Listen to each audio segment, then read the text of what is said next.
자, 우리 성경 봉독하겠습니다. 사사기 15장 9절에서 15절 말씀입니다. 이에 블레셋 사람들이 올라와 유다의 진을 치고 레이에 가득한지라. 유다 사람들이 이르되 너희가 어찌하여 올라와서 우리를 치느냐. 그들이 대답하되 우리가 올라온 것은 삼손을 결박하여 그가 우리에게 행한 대로 그에게 행하려 함이로라 하는지라. 유다 사람 3,000명이 에단 바위 틈에 내려가서 삼손에게 이르되 너는 블레셋 사람이 우리를 다스리는 줄을 알지 못하느냐. 내가 어찌하여 우리에게 이같이 행하였느냐 하니 삼손이 그들에게 이르되 그들이 내게 행한 대로 나도 그들에게 행하였노라 하니라. 그들이 삼손에게 이르되 우리가 너를 결박하여 블레셋 사람의 손에 넘겨주려고 내려왔노라 하니 삼손이 그들에게 이르되 너희가 나를 치지 아니하겠다고 내게 맹세하라 하매 그들이 삼손에게 말하여 이르되 아니라 우리가 다만 너를 단단히 결박하여 그들의 손에 넘겨줄 뿐이요 우리가 결단코 너를 죽이지 아니하리라 하고 새 밧줄 둘로 결박하고 바위 틈에서 그를 끌어내니라. 삼손이 레이에 이름에 블레셋 사람들이 그에게로 마주 나가며 소리 지를 때 여호와의 영이 삼손에게 갑자기 임하심에 그의 팔 위에 밧줄이 불탄 삼과 같이 그의 결박되었던 손에서 떨어진지라. 삼손이 나귀의 새 턱뼈를 보고 손을 내밀어 집어들고 그것으로 1,000명을 죽이고. 아멘. 네, 감사합니다. 자, 반갑습니다. 자, 옆에 있는 분들하고 한 주간도 수고하셨습니다. 이렇게 인사합시다. 수고하셨습니다. 네. 병주정대도 수고하셨습니다. 한 주간 사느라고. 네. 오늘 말씀은 성도에게만 일어나는 기이한 일들이라는 제목을 가지고 좀 말씀을 나누겠습니다. 자, 우리가 군대에 가면 상관의 명령에 복종을 해야 합니다. 왜냐하면 군인이기 때문에 그래요. 군인이기 때문에 상관의 지배 아래 있기 때문에 그의 명령을 따라 살아가야 하는 게 군인입니다. 지금 저희들도 이 자리에 왜 나왔냐면 왜 나왔을까요?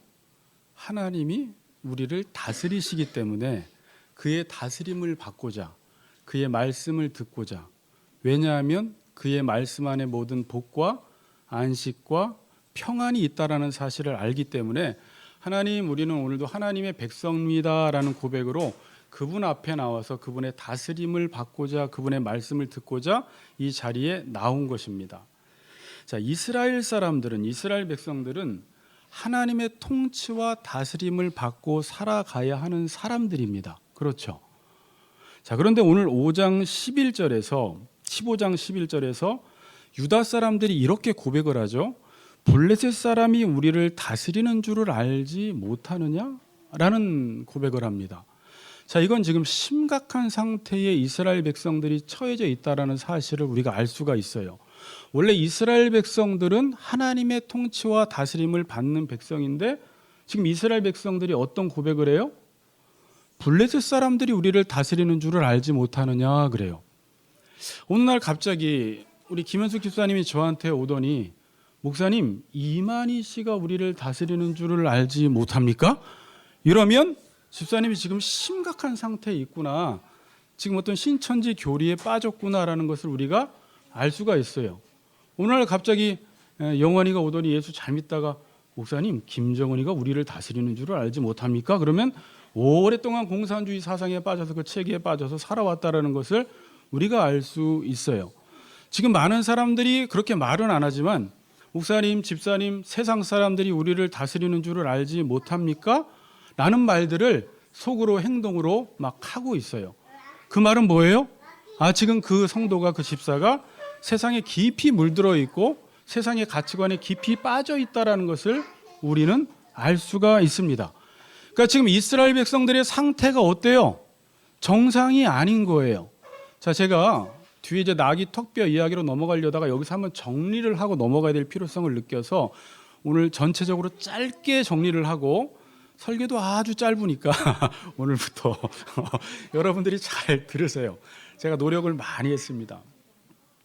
근데 지금 이스라엘 백성들이 당연히 하나님의 통치와 다스림을 받아야 하는 백성이 미쳤는지 약을 잘못 먹었는지 어떻게 됐는지 갑자기 블레셋이 우리를 다스리는 줄을 알지 못하느냐라고 지금 말을 하고 있다라는 것입니다.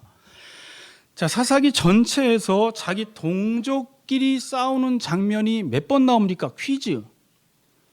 자기 동족끼리 싸우는 장면이 사사기 전체에 몇 번 나올까요?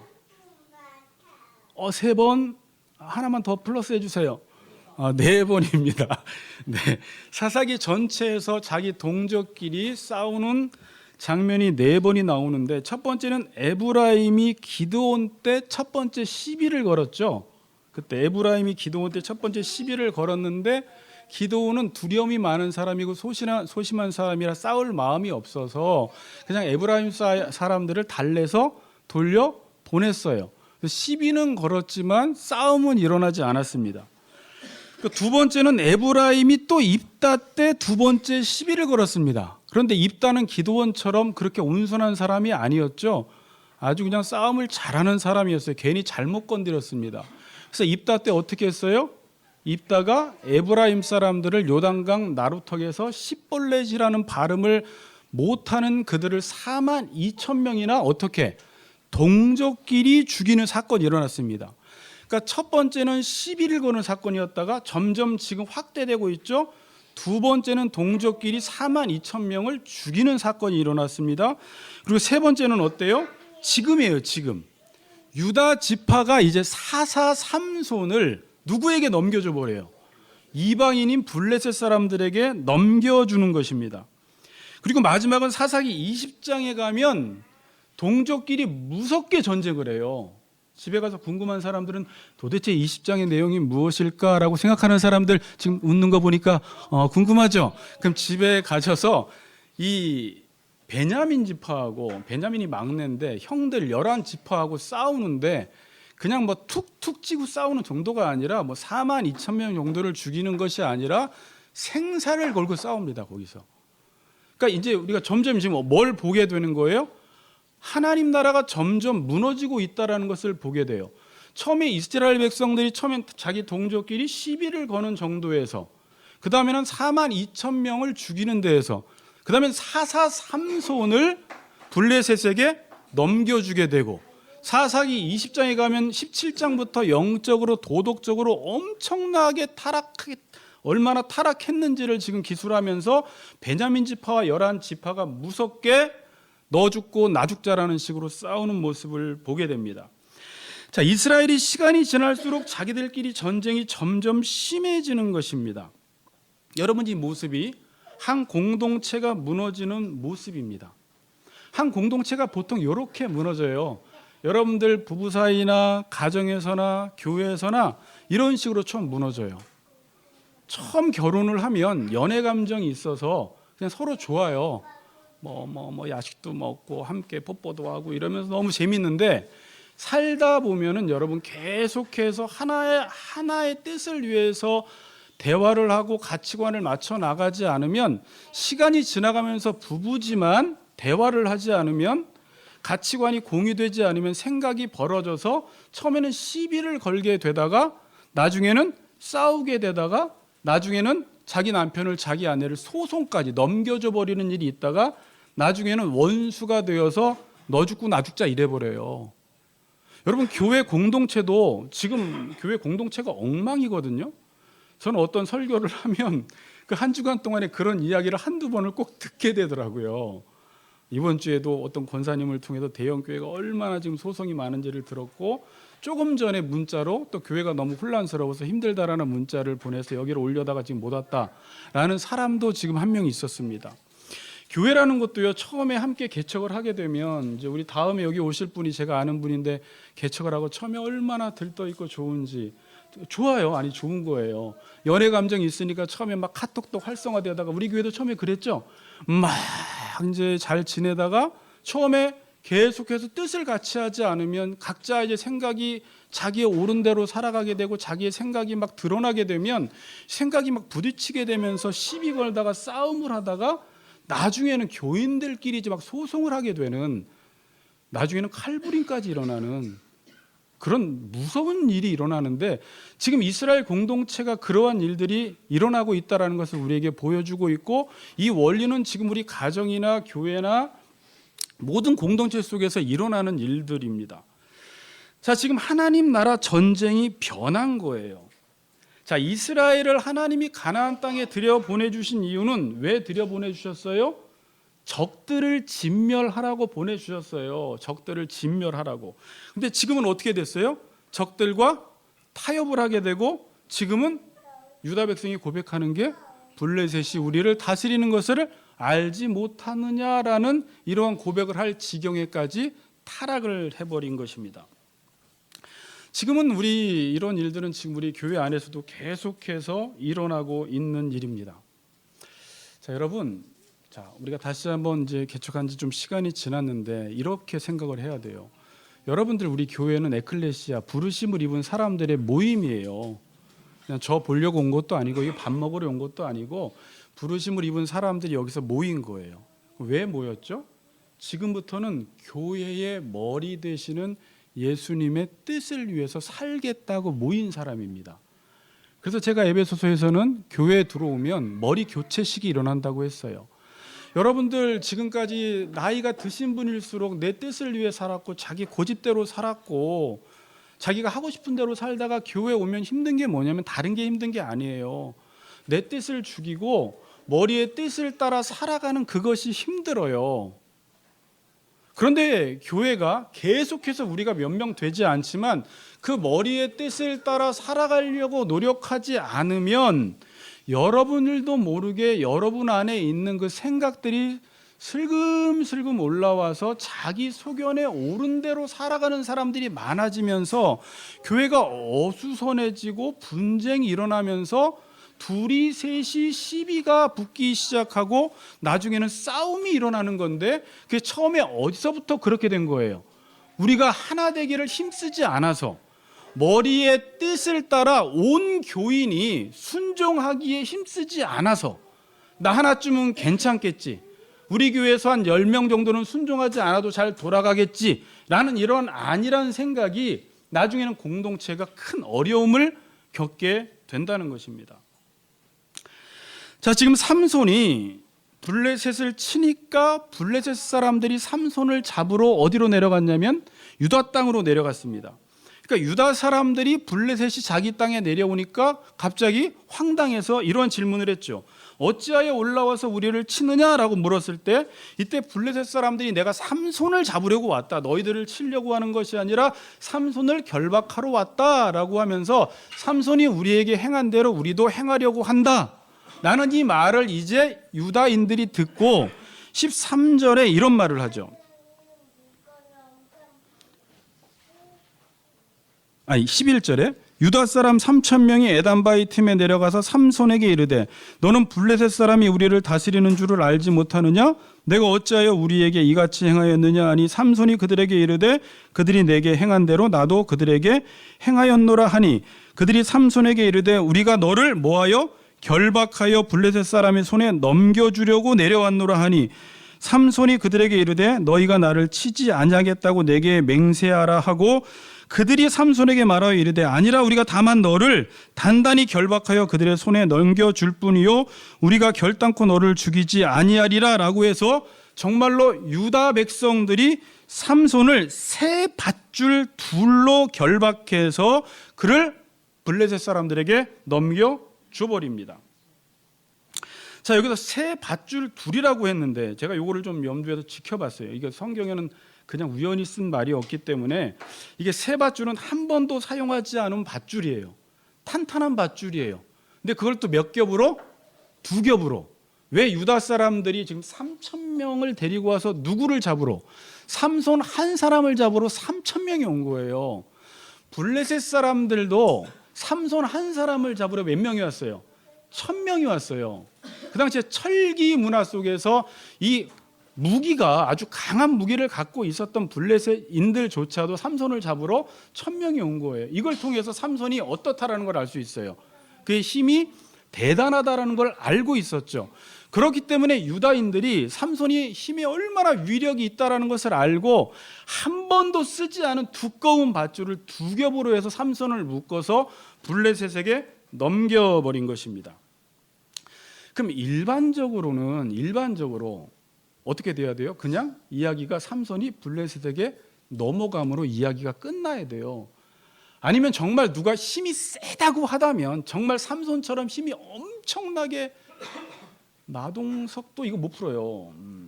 더 센 사람이 누구예요? 옛날에 두 얼굴의 사나이는 뭐 좀 그러니까 풀 수는 있겠지만 오늘 본문에서는요, 이게 불탄 산과 같이 이게 떨어졌다라고 하는데, 삼손이 갑자기 여호와의 영이 임해서 이 밧줄이 어떻게 됐냐면 그냥 풀어진 게 아니라 이 떨어졌다라는 말이 왜 이렇게 번역을 했는지 모르겠지만 녹았다라는 거예요. 그러니까 불탄 삼과 같이 이 밧줄이 다 녹아버린 것입니다.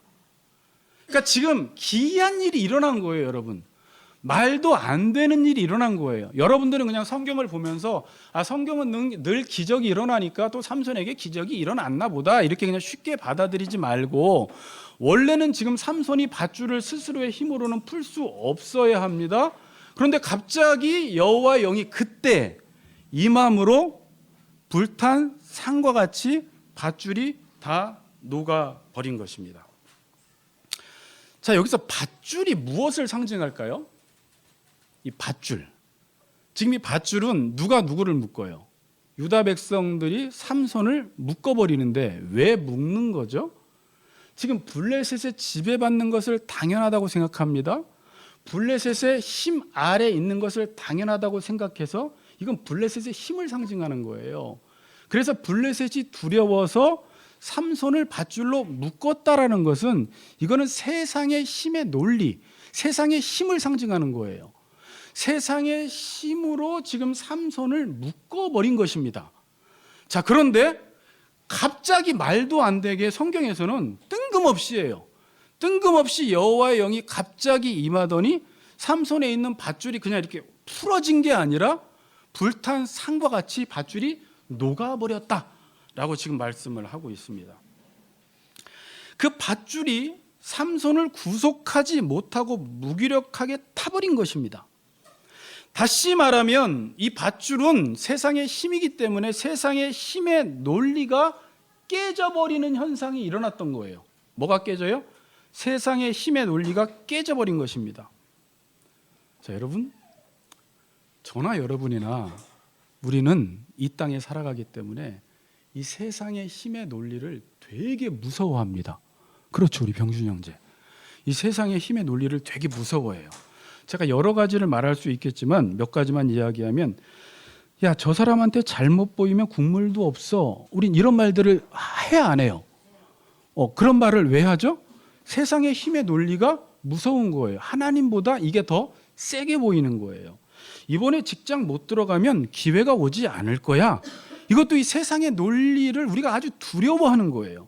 자, 이번에 아파트 청약에 떨어지면 우리는 영원히 집 못 살 거야. 뭔가 하나님이 우리의 삶을 인도하시고 섭리하시고 우리의 먹을 것, 입을 것을, 의식주 문제를 하나님이 해결해 주신다라는 것을 믿지 못하고 이 세상 속에서 지금 전개되고 있는 그 세상의 힘의 논리와 성공 방정식을 되게 무서워하는 거예요. 야, 이번에 우리 자녀 이 학원에 못 가면 대학 들어가는 게 힘들어.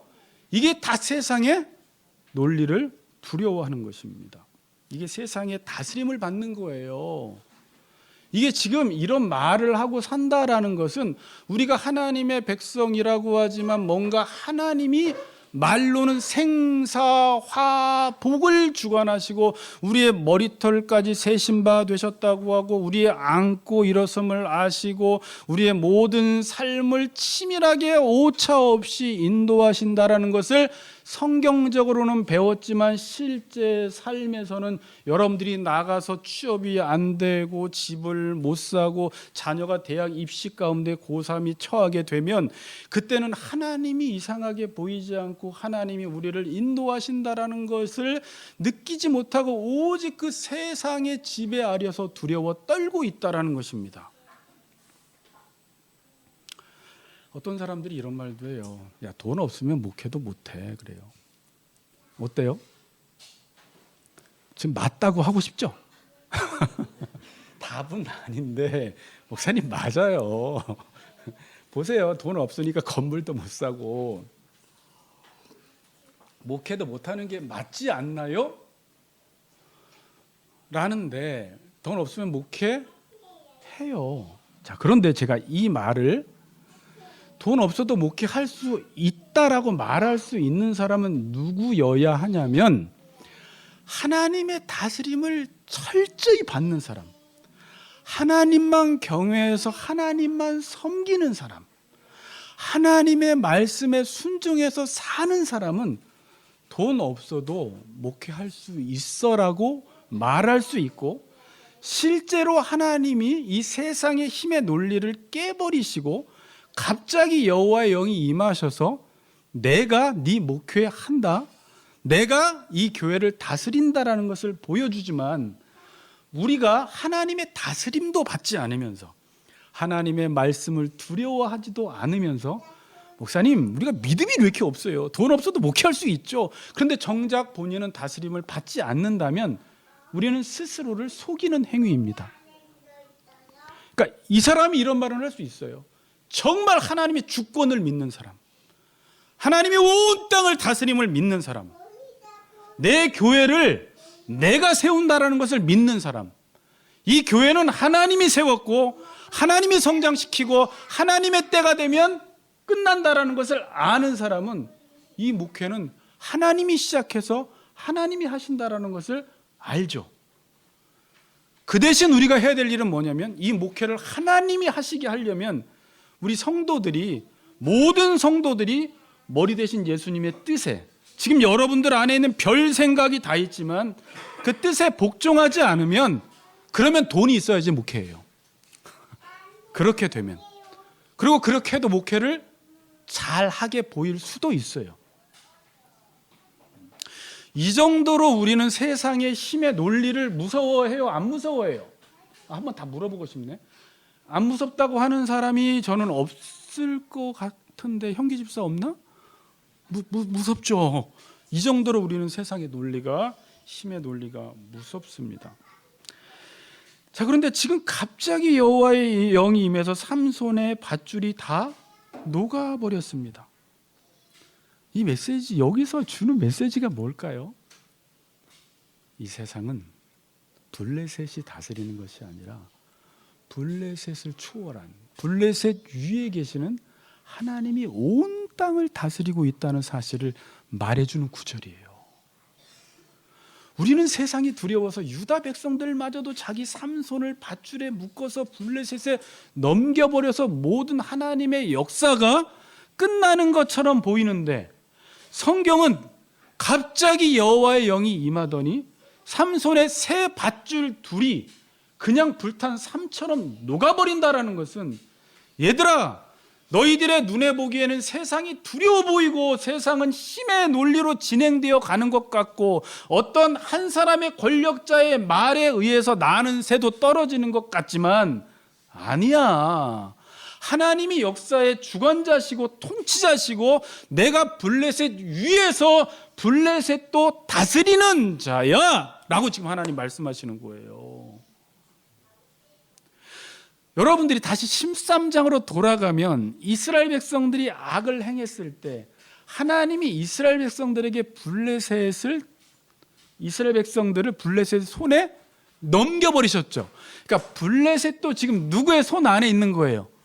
하나님의 손 안에 있는 건데, 이스라엘 백성들은 하나님이 이스라엘 백성들을 블레셋의 손에 넘겨버렸는데 그 위에 계신 하나님의 손을 보지 못하고 블레셋의 손이 가장 강하다고 생각해서 블레셋이 우리를 다스리지 못하느냐라고 하면서 지금 밧줄로 삼손을 묶어서 블레셋에게 넘겨버리는데, 하나님은 노! 그러는 거예요. 아니야. 여호와의 영이 갑자기 임해서 삼손의 밧줄이 다 녹아버리는 거예요. 그리스도인들이 누구냐? 성도들이 누구냐? 하나님이 이 세상을 지배하고 계시다라는 것을 믿는 사람이에요. 여러분, 이 설교를 듣다 보면 같은 말이에요. 이 이야기는 다른 목사님도 다 하는데, 그렇게 듣지 말고 성도는 누구냐, 그리스도인들은 누구냐라고 했을 때 하나님께서 이 땅을 다스리고 있다는 것을 믿는 사람이 성도예요. 그래서 우리는 하나님만 섬기는 거예요. 다른 대상, 강해 보이고 어떤 권력자의 한마디 말이 날아가는 새도 떨어뜨리고 그 사람 말 한마디면 앞뒤가 뒤집어지는 것 같아도 그 위에 하나님이 계시다라는 것을 알고 우리는 오늘도 이 자리에 나와서 하나님이 통치자시고 하나님이 왕이시고 하나님이 주인이십니다라고 고백하며 사는 사람들이 우리라는 거예요. 주님의 다스림을 받는 자, 주님을 섬기는 자들에게 오늘도 하나님은 하나님의 일을 이루시기 위해서 성령을 보내시고 세상의 힘의 논리가 무서워서 부들부들 떨고 있는 그리스도인들을 향하여 갑자기 하나님의 영이 임하셔서 그 세상의 힘을 무력화시켜버리는, 밧줄을 다 태워버리는 그 하나님의 역사가 아직까지도 건재하고 진행되고 있다는 사실을 우리에게 보여주고 있는 것입니다. 여러분, 지금 그리스도인들이 많지만요, 우리는 너무 음란하고 가증해요. 목회자들조차도 목회는 돈 없으면 못하고 세상에 유력자들이 없으면 못하고 건물이 없으면 못하고 우리가 하나님이 우리를 도와주신다고 해도 내가 이번에 청약 떨어지면 뭐 하면 저 학원에 보내지 못하면 우리 아이들은 대학에 들어갈 수 없고 이런 논리에 깊이 젖어들어 있어요. 그리고 하나님께 기도도 하지 않아요. 우리도 유다 백성들과 너무나 비슷하다는 거예요. 여러분, 우린 이 성령의 역사가 없으면 못 삽니다. 자, 솔직히 말하면 실은 제가 이렇게 목회를 해나가고 여러분들의 삶을 살아가지만 하나님이 이런 역사를 일으켜주지 아니하시면 우리는 못 살아요. 그러니까 그리스도인들이 어떻게 해요? 자꾸 세상의 힘의 논리를 따라 살아가게 되는 거예요. 오늘도 하나님의 백성들을 돌봐달라고 기도하는 백성들, 참된 예배자들의 삶 속에서 하나님이 함께 하셔서 하나님이 그들의 모든 삶을 책임져 주신다라는 것을 알게 해달라고 우리는 기도해야 합니다. 안타까운 것은 하나님의 백성들이 어려운 상황에 처하게 되면, 잘 들으세요. 이제 설교 어려운 상황에 처하게 되면, 두려움에 빠지게 되면 우리가 그때 믿음의 사람이기 때문에 그 어려움과 두려움 너머에 계시는 하나님을 바라보며 기도하며 나아가야 되는데, 이상하게 여러분, 저나 여러분이나 평안할 때는 하나님을 잘 믿는 것 같다가 기도도 잘하다가 갑자기 어려움이 닥치면 믿음의 눈을 떠서 하나님을 바라보며 하나님이 어떤 일을 행하시는지, 하나님이 지금 나에게 어떤 뜻이 있는지를 묻기보다는 갑자기 위축되고 두려워하고 갑자기 앞에 아무것도 보이지 않으면서 평상시 하던 기도도 안 나오고 두려움에 빠지니까 오히려 말씀을 붙들어야 되는데 성경을 봐도 오히려 성경이 눈에 들어오지 않는, 그리고 하나님 없이 문제를 그냥 해결해 보고 싶은. 근데 원래 믿음의 사람은 어때야 돼요?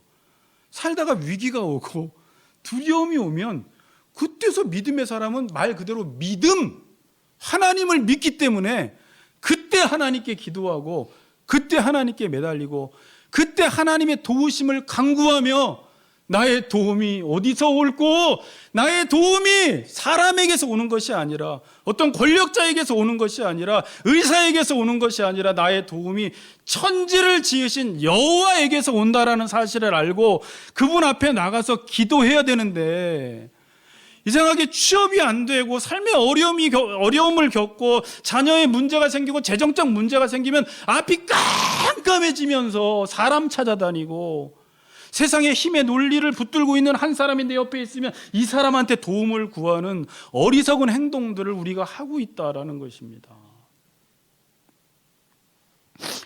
제가 이걸 설교하다가 다니엘서 6장이 번뜩 생각이 났어요. 그냥 6장보다도 그냥 다니엘이 생각이 났어요. 다니엘이 어떻게 그 시대에 바벨론 포로에 끌려가서 그렇게 그 젊은 청년이 믿음을 지키며 살 수 있었을까?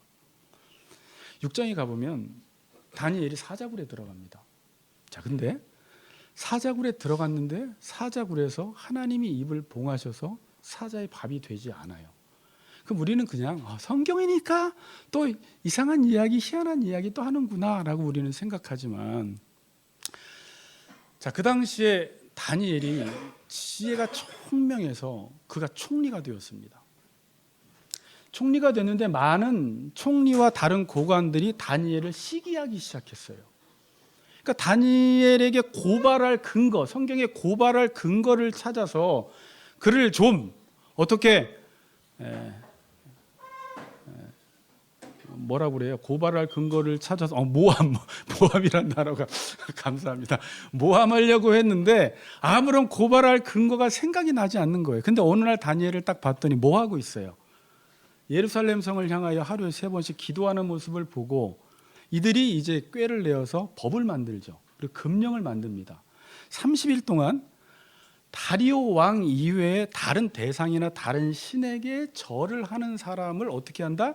사자굴에 집어 넣는다라고 금령을 내립니다. 근데 다니엘이 이걸 알았어요? 몰랐어요? 알았어요. 여러분, 그 보통 이럴 때 같으면 우리가 국가적으로 이런 일이 일어나면 이때 어떻게 해야 되는 게 상식이에요? 그때만이라도 위험하기 때문에 기도하기를 잠깐 쉬든지 아니면 기도를 해도 철저히 창문을 닫고 몰래 기도해도 믿음이 없다고 하지 않습니다.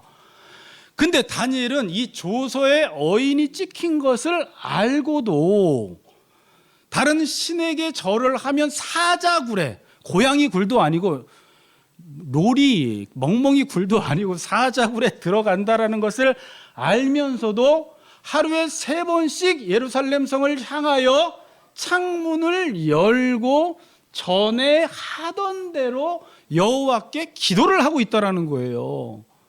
그러니까 당연히 발각이 되겠죠. 창문을 열고 기도했고 이들은 어찌하든지 이를 모함하려고 했기 때문에 지켜보고 있다가 걸렸습니다. 그래도 어떻게 돼요? 사자굴에 들어가게 돼요. 사자굴에 들어가면 정상적으로 생각하면 사자 알아요? 맹수예요? 그냥 잡아먹습니다. 자, 그리고 6장 제가 마지막에 보니까 다니엘이 사자굴에 나와서 다리오 왕이 이 고발한 고관들을 사자굴에 넣는데 사자굴에 넣어서 굴 바닥에 떨어지기 전에 사자가 다 먹어버려요. 뼈까지 다 먹어버릴 정도로 무서운 사자였는데 그때 하나님이 어떻게 하시냐면 사자 입을 봉해버리셨다고 해요. 어떻게 사자 입이 안 열렸는지 나중에 천국에 가서 사자한테 물어보면 되겠지만 어쨌든지 하나님이 그 사자 입을 봉해버리셔서 다니엘이 그냥 나와버립니다. 저는 지금 엄청난 위기잖아요. 보통 이러한 위기 때 이렇게 행동할 사람이 있을까? 저나 여러분 중에 아무도 그렇게 못할 것 같아요. 그래서 우리는 보통 그냥 세상의 힘의 논리를 따르고요. 그 당시에 다리오 왕 위에 있는 하나님을 보지 못하고요. 하나님이 이 바벨론까지도 통치하신다라는 신학적 지식은 알지만 너무 거대한 그 바벨론, 거대한 제국, 그 제국의 왕의 말 한마디로 모든 것들이 움직여지는 그 나라에서 이 법령을 어긴다라는 것은 너무 무서운 거예요. 다니엘은 근데 다니엘서 1장 8절부터 처음부터 뜻을 정하고 살았어요. 자, 이제 홍정래 목사님이 이제 주제 설교인데 이 뜻을 정하는 이 뜻을 처음부터 자기가 정하고 내 인생을 어떻게 살아가야 하겠다라고 뜻을 정한 이후에 그 뜻대로 살아가기 시작합니다. 어떤 일이 일어나든지. 자, 근데 본문을 보다 보니까 여러분 6장 23절에 보면 이제 이 다니엘이 나오니까 다니엘이 얼마나 지혜롭고 명철한지 다리오 왕은 알았거든요. 그런데 이 고관들의 모함으로 자기도 어쩔 수 없이 다니엘을 사자굴에 넣고 나서도 얼마나 노심초사 걱정했는지 몰라요. 그랬더니 사자의 입을 하나님이 봉하셔서 다니엘이 나오니까 이런 말을 하죠. 왕이 심히 기뻐서 명하여 다니엘을 굴에서 올리라 하매 그들이 다니엘을 굴에서 올린즉 그의 몸이 조금도 상하지 아니하였으니 이는 그가 뭐라고요? 자기의 하나님을 믿음이었더라. 와, 하나님이 자기의 하나님이에요. 하나님을 자기야라고 불렀어요. 다니엘은 남의 하나님, 남이가가 아니라 자기의 하나님이었다라는 거예요. 여러분, 여기 이 한 문장 안에 다니엘이 어떤 사람인지를 알 수가 있어요. 젊은 청년이 바벨론 포로에 끌려가서도 항상 하나님을 자기로 삼고 살았어요. 다윗처럼 나의 하나님으로 삼고 살았어요. 그의 시선은 늘 하나님을 향하고 있었다라는 거예요. 어떤 순간에도 평안할 때나 그 사드락과 메삭과 아벳느고와 다니엘이 느부갓네살 신상에 절하지 아니해서 불타는 풀무불에 들어갈 때도 다니엘은 그리 아니하실지라도 감사하다고 하면서 그의 시선은 항상 하나님을 향하고 있었다라는 거예요. 일을 할 때나 안 할 때나 잘 풀릴 때나 안 풀릴 때나 우리의 삶의 모든 문제가 산적해 있을 때도 그는 항상 하나님을 바라보며 그의 시선이 하나님께 고정되어 있었기 때문에 이러한 위기 상황 속에서도 여전히 전에 하던 대로가 또 다니엘이 어떤 사람인지를 보여주고 있어요. 전에 했던 기도 그대로 하는 거예요. 근데 전에 하던 대로 하지 않은 사람은요, 이때 어떻게 할까요? 기도 멈춰버립니다. 지금은 잠시 기도를 멈출 때야. 지금은 기도하면 안 돼. 큰일 나라고 하지만 전에 꾸준히 하나님 앞에서 그분의 주권을 인정하며 기도를 해왔던 다니엘이었기 때문에 전에 하던 대로 기도를 했던 거예요. 다니엘의 믿음은 이런 위기 상황 속에서도 여전히 다리오의 통치, 바벨론의 통치가 아니라 하나님의 다스림과 하나님의 통치를 받을 수 있었던 이유는 그의 시선이 항상 세상의 힘의 논리에 가 있지 않고 하나님께서 이 세상의 힘의 논리마저도 창조하셨고 지배하고 다스리고 있다는 사실을 알기 때문에, 그러니까 예수만 믿는다고 해서 사자굴에 들어가면 다 살아나는 거 아닙니다. 저나 집사님 잘못하면 들어갔다가 우린 잡혀 먹힐 수도 있어요. 다니엘은 믿음이 있었고 자기 하나님을 섬기며 살았고 그 하나님의 다스림을 받고 있었기 때문에 내가 여전히 너를 다스린다라는 사인으로 하나님이 다니엘을 사자굴에서 건져주신 거예요. 그런데 지금 이스라엘은, 지금 유다 사람들은 어떻게 살아가요? 블레셋에 지배받는 것을 당연하게 생각하며 살아가는 거예요. 하나님을 믿고 살아가야 되는 그리스도인들이, 하나님의 다스림을 받고 살아가야 되는 이스라엘 백성들이 유다 블레셋의 다스림을 받는 것을 당연하게 생각하고 살아간다는 것입니다. 여러분, 여호수아 마지막 장에 이런 고백을 했어요. 나와 내 집은 여호와만 섬기겠다라고 해요. 자, 여러분, 이런 고백은요 그냥 나오는 고백이 아니에요. 여러분, 제가 우리 아들들 앉혀놓고 종유나 종유가 아빠와 엄마는 여호와만 섬길 거야, 이 말은 그냥 우리 예배 잘 드리고 교회 잘 다니자 그런 말 정도가 아니에요.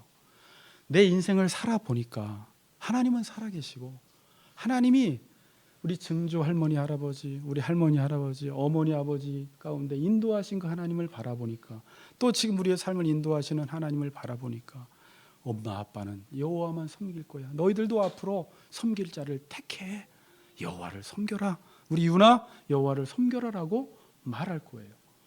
자, 여러분들이 24장을 잠깐만 보세요. 24장을 가서 이 고백이 얼마나 귀하냐면, 사사기 앞에 있잖아요.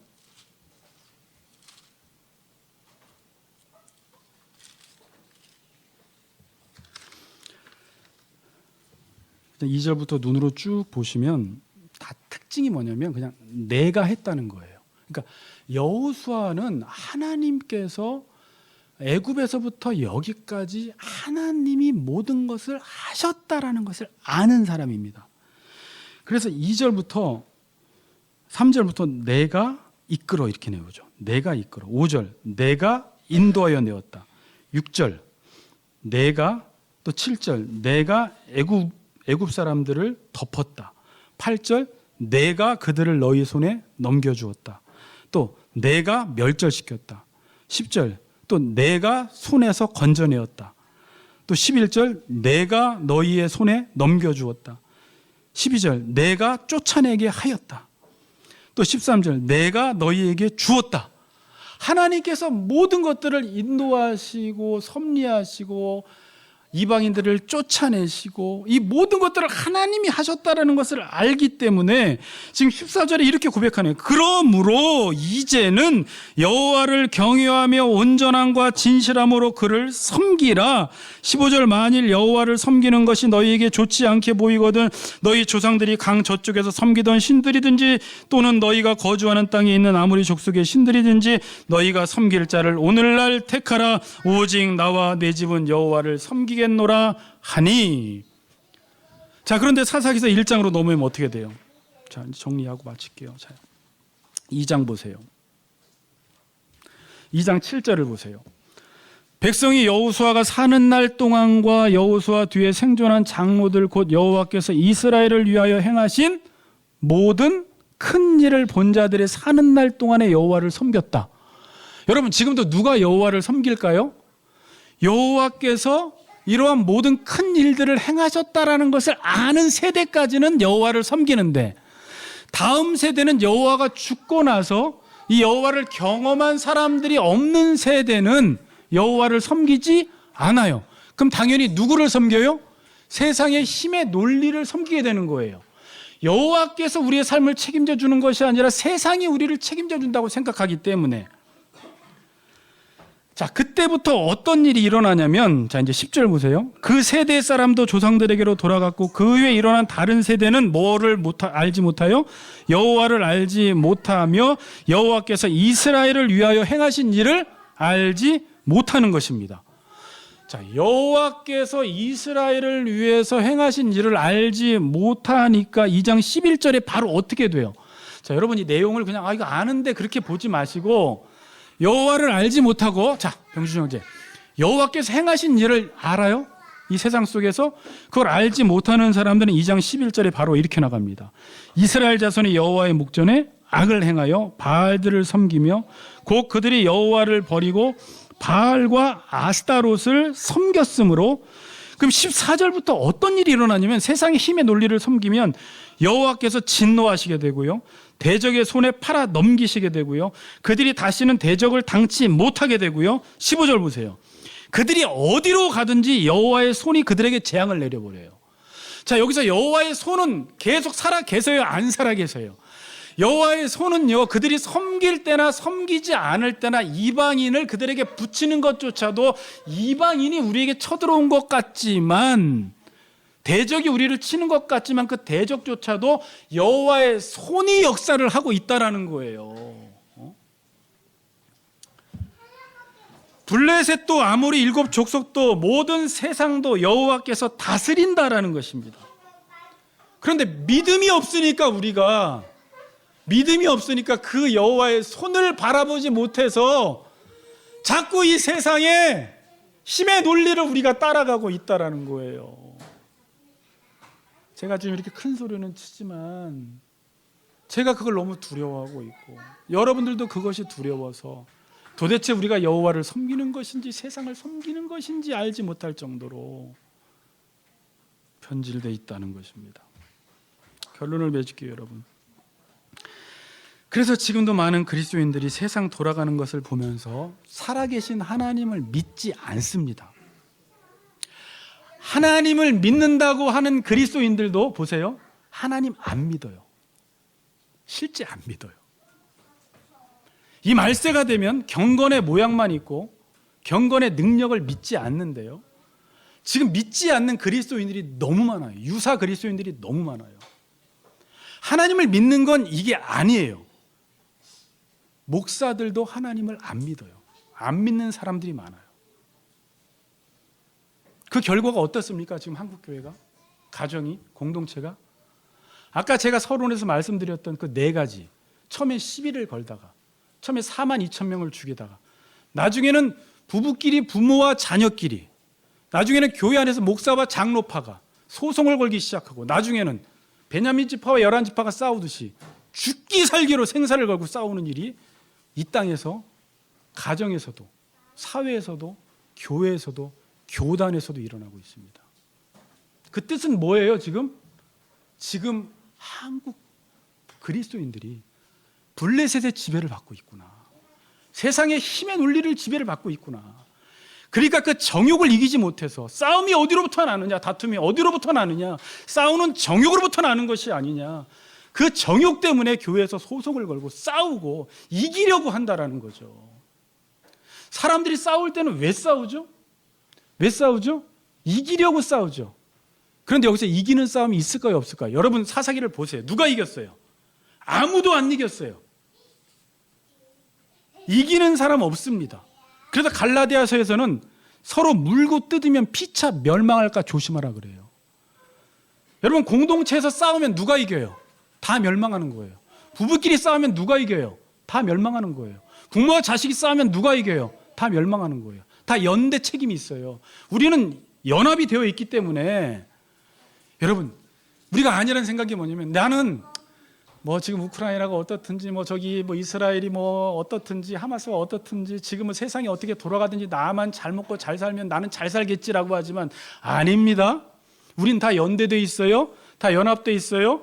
가정에서 부모가 싸우면 자식들까지 힘듭니다. 교회에서 목사파와 장로파가 싸우면 교인들은 평안할까요? 여기만 싸우니까 다 불행해지는 것이에요. 세상에서 지금 전쟁하고 있으면 우린 연합되어 있기 때문에 그 전쟁의 그 악효과를 우리가 맛보고 있는 거예요.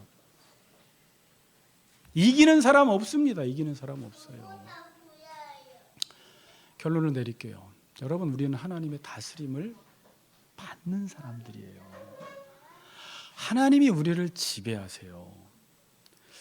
자, 그런데 제가 이렇게 목회를 해보면서 여러 가지 이제 들쑥날쑥하면서 또 요즘 최근에 겪는 일들인데 하나님의 다스림을 받으려고 할 때 하나님께 얼마나 집중하고 살아야 하는지를 몰라요. 그냥 하나님의 다스림을 받을 수가 없어요. 주일날 그냥 막 갑자기 교회 와서 예배 한번 드리고 말씀 한번 본다고 해서 여러분이 일주일 동안 나가서 하나님의 다스림 못 받아요. 삶의 무게중심을 하나님께 두어야 되고요. 우선순위를 하나님께 두어야 되고요. 항상 그 영적인 어떤 그 탄력을 유지하기 위해서 계속 다니엘처럼 하나님과 소통하고 하나님의 말씀에 집중하고 주변에 수많은 일들이 발생할 때 거기에 여러분들이 이렇게 노란하지 말고 내가 누군지, 내가 지금 무엇 때문에 살아가는지, 지금 나를 다스리고 있는 자가 누구인지를 기억하면서 계속 기도하면서 하나님의 말씀을 묵상하며 살지 않으면 우리는 자꾸 헛된 것을 자꾸 추구하게 되고요. 오늘 말씀을 듣고 나가도 또 누가 조금만 무슨 소리 하잖아요. 또 조금만 삶에 어려움이 오면 또 마음이 금방 그쪽에 빼앗겨 버려요. 그래서 또 그 대상의 다스림을 받으면서 삶이 또 흔들리기 시작해요. 하나님의 다스림을 받는다라는 것은 날마다 그분을 응시하면서 우리의 시선을 그분께 고정시키고 믿음의 눈을 떠서 바벨론 위에 계신 이 세상 너머에 계셔서 온 땅을 통치하시고 다스리시는 그 하나님의 주권을 인정하며 믿음으로 살 때 하나님께서 여러분들 위기 상황 속에서 갑자기 하나님의 영이 임하여 풀어질 것 같지 않았던 그 밧줄이 풀어지면서 내가 너를 돌본다, 내가 너를 인도한다, 내가 너를 책임져 주신다라는 것을 누구한테 보여준다고요? 믿음의 사람들에게 보여줌으로 끝까지 여호와를 섬기는 하나님의 백성으로 하나님이 그를 세워 나가실 것입니다. 하나님의 지배를 받는 한 주간이 되시기를 주의 이름으로 축복합니다.